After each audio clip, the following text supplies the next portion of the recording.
ہمارے باپوں سے نکلواؤ، ہم تمہارے ساتھ آتے ہیں، اور 12 کو ہم نکالیں تو بیٹے تم بھی ہمارے ساتھ آؤ۔ ارے وقت کا تقاضا ہے، مسلمانوں کو ایک ہونے کا وقت آ گیا۔ کہتے ہو نا تم ہمیں ایک ہونے کی ضرورت، ہم کہہ رہے ہیں بھائی صاحب 9 کو جلوس آپ نکالیے، ہم آپ کے ساتھ ہیں، ہم ایک ہیں سب لوگ، اور 12 کو ہم نکالتے ہیں، تم ہمارے ساتھ ہیں، ہم ایک ہیں سب لوگ۔ مگر ان کو جلوس نہیں نکالنا ہے، مسلمانوں کو کنفیوز کرنا ہے۔ جی کنفیوز کرنا ہے۔ بولے نہیں، جس دن جس تاریخ میں نبی پیدا ہوئے ہیں اسی تاریخ میں نبی کا انتقال بھی ہوا ہے، تو اگر خوشی مناؤ گے تو حضور کے انتقال کا غم آڑے آ جائے گا، اور غم مناؤ گے تو حضور کے میلاد کی خوشی آڑے آ جائے گی۔ نہ غم مناؤ نہ خوشی مناؤ، کل ملا کے اتنی دشمنی مردودوں پہ ہے ہمارے حضور کے میلاد سے۔ بقول شاعر نثار تیری چہل پہل پر ہزاروں عید ربیع الاول، سوائے ابلیس کے جہاں میں سبھی تو خوشیاں منا رہے ہیں، سب خوش ہیں۔ ابلیس اس وقت اس کو بڑی تکلیف کرے محمد پیدا ہو گئے، آج ابلیس کی اولادوں کو بڑی تکلیف سنی ملا رہا ہے۔ جھنڈیاں ہماری، کمکمے ہمارے، بجلی ہماری، اسٹیٹ ہمارا ہے، کلیجہ ان کا پڑھنا بیٹھا، ہم کہاں بیٹھے بڑے پگلائے جا رہے ہیں؟ پیسے ہمارے لگے نا بھائی، تجھے کیوں موت آتی ہے؟ کمال کی جھنڈیاں بھی اگر 10-10 روپے کی جھنڈی کتنی طاقتور ہے، کہاں کہاں گھس جاتی ہے۔ یہ کاغذ کی جھنڈیاں کہاں کہاں گھس جاتی، چھید کر دیتی ہیں، سینوں میں، کلیجوں میں، اتڑیوں میں، پچونیوں میں، دل گردے، جی دلی میں، سب گھسا کے۔ کیا جھنڈیوں کی طاقت، ماشاءاللہ، کیا دم ہے جھنڈیوں میں۔ یوں نہیں آ رہی۔ دیکھیے، خوشی منانے پہ کوئی پابندی اسلام میں نہیں ہے اگر جائز ڈھنگ سے منائی جائے۔ غم منانے پہ پابندی اسلام میں ہے، ایک معینہ مدت کے بعد غم نہیں منایا جا سکتا۔ کسی کا ابا مرا، اماں مری، دادا دادی، نانا نانی، پوتا پوتی، بیٹا بیٹی، نواسا نواسی، کوئی مرا نہ، بیگم مرنی، 3 دن تک سوگ منانا جائز ہے، 4تھے دن سوگ منانا حرام۔ کسی عورت کا شوہر مر گیا تو 4 مہینہ 10 دن سوگ منانا عورت کے لیے اسے حکم ہے، اور 10 دن جیسے پورے ہو جائیں، 4 مہینہ 10 دن، تو 11ویں دن اسے سوگ منانا اسے بھی حرام ہے۔ میری حیرت کی انتہا نہیں رہی جب بیچارے کہتے نہیں غم مناؤ گے تو خوشی آڑے آئے گی، خوشی مناؤ گے تو غم آڑے آئے گا۔ 1450 سال ہو گئے حضور کو انتقال فرمائے ہوئے، آپ کے سوگ کی عدت کتنے دن ہے؟ یہ بتاؤ، آپ 1450 سال سے اب تک عدت میں بیٹھے ہوئے ہیں؟ ارے کیا بات ہے یار، اتنی لمبے مدت تم نے اختیار کی عدت کی۔ تم بتا دو آپ کتنے دن باقی تمہاری عدت کی مدت کے، جب ختم ہو جائے گا تب ہم جلسہ کرنے گے۔ بھیجا خراب ہے، بھیجا۔ تم جھنڈیوں کی بات کرتے ہو، آج کے 1.5 ہفتہ پہلے میں مکہ اور مدینہ میں تھا۔ سبحان اللہ، سن لو، تمہارے باپ اہل حدیثوں اور لوٹو، تمہارے باپ سعودی عربیہ نے، میں نے آنکھوں سے دیکھا، باب عبدالعزیز کے سامنے حرم محترم مکہ میں اجیاد روڈ پر کھمبوں پہ ہری ہری جھنڈیاں لگ رہی تھی، ہری ہری جھنڈیاں، ان کے کٹھملے لگا رہے، جھنڈی لگا رہے ہر ہری۔ شار ہجرہ باب حضرت ابراہیم خلیل کے نام جو روڈ ہے، اس روڈ پہ جھنڈیاں لگائی جا رہی، مدینے میں چاروں طرف ہری جھنڈیاں۔ میں نے کہا یار یہ نیا سورج نکلا ہے کیا، ان کیا تو جھنڈی لگانا جائز نہیں؟ شاید حضور کے میلاد کا موقع آ رہا ہے تو اس لیے جھنڈیاں لگا رہے ہیں۔ تو مجھے بعد میں پتا چلا یہ حضور کے میلاد کی خوشی میں جھنڈی نہیں لگائی گئی ہے، 23 سپٹمبر ان کا نیشنل ڈے آتا ہے سعودی عربیہ کا، جیسے ہمارے یہاں 15 اگست کا دن آتا ہے پورے ملک میں بھارت میں خوشی منانے کا، آزادی کا دن، ایسے ہی سعودی کا نیشنل ڈے آتا ہے 23 سپٹمبر کو۔ تو 23 ستمبر کی خوشی میں، ملک آزاد ہونے کی خوشی میں یہ جھنڈی لگائیں تو جائز، اور مصطفیٰ کے میلاد کی خوشی میں ہم جھنڈی لگائیں تو ان کے کلیجے میں آگ لگتا ہے۔ ابھی ڈیڑھ ہفتے پہلے کی بات ہے یہ، میں 23 سپٹمبر کو مدینہ شریف میں تھا، سمجھ رہے ہیں؟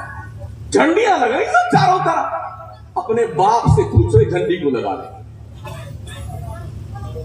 قرآن میں ہے جھنڈی لگانا نیشنل ڈے کے موقع پہ، حدیث میں ہے جھنڈی لگانا نیشنل ڈے کے موقع پر۔ اس کا باپ جو موجودہ بادشاہ ہے، لنگڑا اس کا باپ، دونوں گھٹنوں کا آپریشن کروایا تو ریاض جو سعودی عربیہ کا جو ہے کیپٹل سٹی ہے، راجدھانی ہے، وہاں سے لے کر کے جدہ اور جدہ سے لے کے مکہ تک سڑکوں پہ جھنڈیاں لگائی گئی تھی۔ گھٹنے کا آپریشن ہو کر کے ٹھیک ہو گیا، اس خوشی میں جھنڈی لگائی گئی۔ بیٹے تیری ٹانگیں ٹوٹنے لگ جائے مردود تو جھنڈی لگائے تو جائز، اور مصطفیٰ تشریف لائے اور ہم جھنڈی لگائے تو تیرے کلیجے میں آگ لگ جائے۔ جتنے پیٹرول پمپ ہیں دنیا بھر میں، سعودی عربیہ میں ہر پیٹرول پمپ کے سامنے 8-10 قسم کے جھنڈے لگے رہتے ہیں، گلابی، ہرا، بیگنی، اور جنے کس کے جھنڈا کا، تاکہ یہ پتا چلے یہیں پیٹرول اور یہیں پر ملتا ہے ڈیزل، تشریف لائیے، ویلکم ہے، خیر مقدام، جلوہ فرماؤ، آئیے لے جائیے پیٹرول یہاں سے۔ جی کہاں لکھا ہوا آپ کی پیٹرول پمپ کے سامنے جھنڈے لگا چاہیے؟ جہاں جہاں پیٹرول پمپ ہے اپنے دیش میں دیکھ لیجیے نا، آپ کو 99% پیٹرول پمپ پر جھنڈیاں لگی دکھیں گی۔ اور سعودی عربیہ میں بھی چاروں طرف پیٹرول پمپ کے آس پاس ہم نے دیکھا ہے باضابطہ طور پر وہاں بھی جھنڈیاں لگی ہوئی۔ میری حیرت کی انتہا نہیں رہتی، آخر یہ کپڑے کی جھنڈی یا کاغذ کی جھنڈی یہ حرام اور شرک اور بدعت کیسے ہو جاتی ہے یار؟ بدعت کسے کہتے ہیں؟ جو حضور کے زمانے میں نہ ہو، بعد میں پیدا ہو، وہ بدعت ہے۔ تو ہم نے پوچھا آپ تھی حضور کے زمانے میں؟ میں تو نہیں تھا۔ میں تو بدعت؟ تیرا باپ تھا؟ تیرا باپ بدعت؟ تیری اماں تھی؟ نہیں۔ تیری ماں بدعت؟ تیرا دادا دادی کا وہ بھی بدعت؟ ابھی پوری نسل تیری بدعت کی ہے، اور حضور کے میلاد کو بدعت کرا دیتا ہے۔ کوئی شرک بختا ہے، کوئی بدعت بختا۔ شرک کسے کہتے ہیں؟ اللہ کی ذات و صفات میں کسی غیر خدا کو شریک بنانے کو شرک کہا جاتا ہے۔ ہم تو میلاد مناتے ہیں تاکہ شرک کی جڑیں کاٹی جائیں۔ اگر کوئی شخص یہ سوچے اور ایسی ہستی جو یوں بیٹھے بیٹھے اشارہ کرے اور چاند 2 ٹکڑے ہو جائے، ایسی ہستی ڈوبے ہوئے سورج کو اشارہ کرے وہ نکل آئے، ایسی ہستی جو اشارہ کرے تو ابو جہل کی مٹھی میں کنکریاں کلمہ پڑھنے لگ جائیں، ایسی ہستی جو اشارہ کرے تو پیڑ اپنے وجود کو لے کر کے جھومتا جھانتا حضور کے قدموں میں آئے، قدموں کا بوسہ دے، پھر واپس جا کے وہیں کھڑا ہو جائے، ایسی ہستی جو اشارہ کرے تو چرندوں پرند جانور حضور کے سامنے آئے سجدہ کریں۔ تو لوگ یار یہ تو مخلوق نہیں تو خدا ہو سکتا ہے۔ ہم اس لیے میلاد مناتے ہیں، اتنی فضیلتوں کے باوجود بھی محمد خدا نہیں ہے، محمد عبد الہ ہے، معبود نہیں ہے، عابد ہے۔ تو میلاد منانا شرک کی جڑوں کو کاٹتا ہے۔ جی بے شک، سبحان اللہ۔ لیکن جن کی دماغ ہی الٹے ہیں، وہ جن کی دماغ کی نسیں جو ہے فیوز ہو گئی، وہ بیچارے وہ کیا جانے شرک کسے کہتے ہیں اور بدعت کسے کہتے ہیں۔ پورے حرم میں نیت ہم نے دیکھا، امام کو بھی نیت باندھنے کے بعد وہ یہ دیکھتا رہتے امام صاحب، ایک تو دلہن مار کا دوپٹہ اوڑھتے ہیں، پورے اہل خبیث حرام خوروں کو میرا چیلنج ہے، تم ثبوت دے دو کہ دوپٹہ اوڑھنا کہاں لکھا ہوا ہے۔ جی اور اس دوپٹے پہ ایک رسری لگانا کہاں لکھا ہوا ہے؟ بتا بیٹے بتا،